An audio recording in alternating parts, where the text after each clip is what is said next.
भातार एहो power star हम बानी रेडी का तू बनब भातार।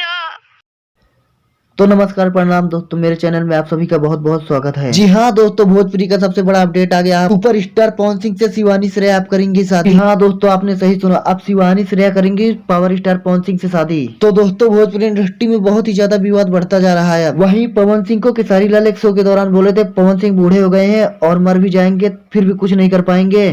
वहीं शिवानी श्रेया पवन सिंह से शादी करने के लिए ऐलान कर रही है। यहीं तक नहीं दोस्तों, जैसे कि पूजा पांडे मनीष पत्रकार के नाम पे गाना गाई थी, वैसे शिवानी श्रेया गाना गाई है हम बानी रेडी का सुपर स्टार बनबा भता। हालांकि दोस्तों अभी पवन सिंह को ये जानकारी नहीं मिली है। और तो और दोस्तों, शिवानी श्रेया उसी जिले से है जिस जिले से पवन सिंह है, आरा जिला। यही नहीं दोस्तों, शिवानी श्रेया बोली प्यार उम्र देख के नहीं होता, प्यार तो हो जाता है।